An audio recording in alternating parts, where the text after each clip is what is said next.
Hi everyone, welcome back to my channel. আজকে আমি আপনাদের ধনেপাতা দিয়ে কই মাছের একটি সুস্বাদু রেসিপি বানিয়ে দেখাবো। তো ভিডিওটি শেষ পর্যন্ত দেখতে থাকুন।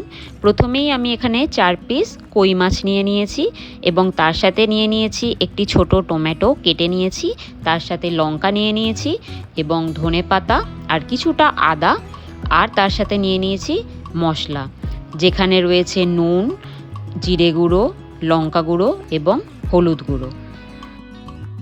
কই মাছগুলোকে ভালোভাবে পরিষ্কার করে আমি ধুয়ে নিয়েছি এবং এর মধ্যে আমি মিশিয়ে নিচ্ছি অল্প পরিমাণ নুন এবং তার সাথেই মিশিয়ে নেব অল্প পরিমাণ হলুদ গুঁড়ো এবং লঙ্কা গুঁড়ো। এখানে কিন্তু আমি লঙ্কা গুঁড়ো মানে কাশ্মীরি রেড চিলি পাউডার নিয়ে নিয়েছি রঙের জন্য। কোনো রকম রেড চিলি পাউডার আমি এখানে ইউজ করব না। এরপর অল্প একটু সর্ষের তেল দিয়ে ভালোভাবে মাছগুলোকে মাখিয়ে নেব। অল্প একটু সর্ষের তেল দিলে ভাজার সময় কড়াইতে লেগে যাওয়ার সম্ভাবনা কম থাকে। এই রান্নাতে একদম অল্প পরিমাণ মশলার দরকার পড়ে। এখানে মিক্সিতে আমি নিয়ে নিচ্ছি টমেটো, কাঁচা লঙ্কা এবং আদা, আর অল্প একটু জল দিয়ে ভালোভাবে একটা স্মুথ পেস্ট তৈরি করে নেব।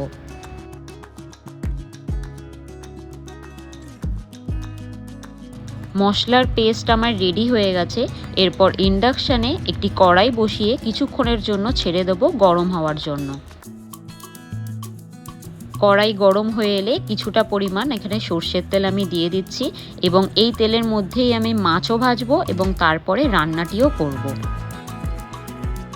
এইখানে আমি দুটো দুটো করে কই মাছ ভেজে নিচ্ছি।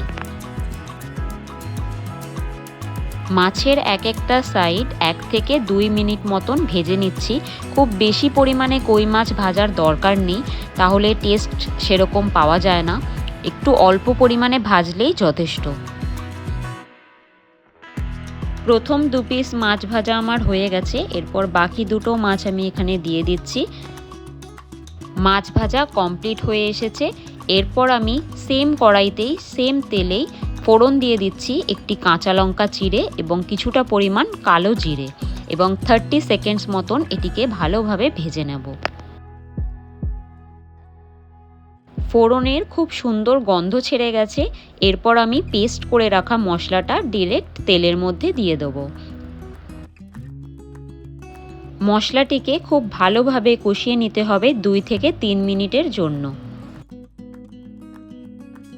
3 মিনিট আমি মশলাটাকে কষিয়ে নিয়েছি।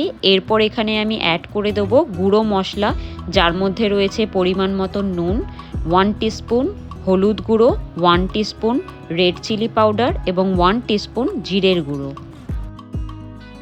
গুঁড়ো মশলাগুলিকে খুব ভালোভাবে কষিয়ে নিতে হবে 5 থেকে 6 মিনিটের জন্য। আর দেখবেন যতক্ষণ না পর্যন্ত মশলা থেকে তেল ছাড়ছে ততক্ষণ আপনাকে কষাতে হবে। এখানে দেখুন মশলা থেকে খুব ভালোভাবে তেল ছেড়ে দিয়েছে এবং মশলাগুলি একসাথে গায়ে লেগেও যাচ্ছে। তো এখানে আমার মশলা কষানো একদম কমপ্লিট হয়ে গেছে।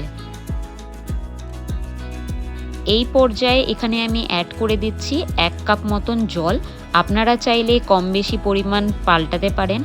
আর এখানে আমি এই রান্নাটা কিছুটা মাখা মাখা টাইপের করব, খুব বেশি ঝোল করব না, তাই আমি জলের পরিমাণ রেখেছি 1 কাপ এবং জল দিয়ে খুব ভালোভাবে মশলাটা মিশিয়ে নেব।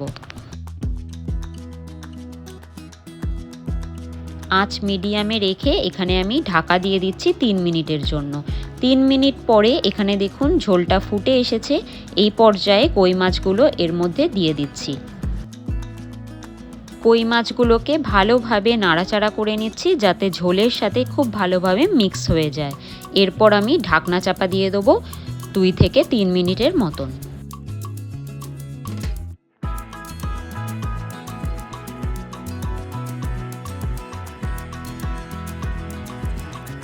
3 মিনিট পর এখানে দেখুন খুব ভালোভাবে ঝোল ফুটে উঠেছে।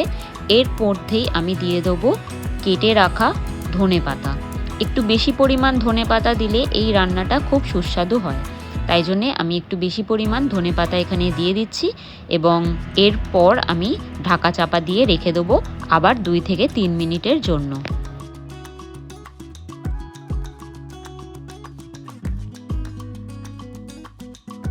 ধনেপাতা দিয়ে কই মাছের এই রেসিপি আমার একদম রেডি হয়ে গেছে। আপনারা আমাকে কমেন্টে জানাবেন আমার এই রান্নাটা কীরকম লাগলো, আর আপনারাও বাড়িতে ট্রাই করবেন এবং কমেন্টে আমাকে অবশ্যই জানাবেন। দেখা হচ্ছে নেক্সট ভিডিওতে। Till then, bye everyone.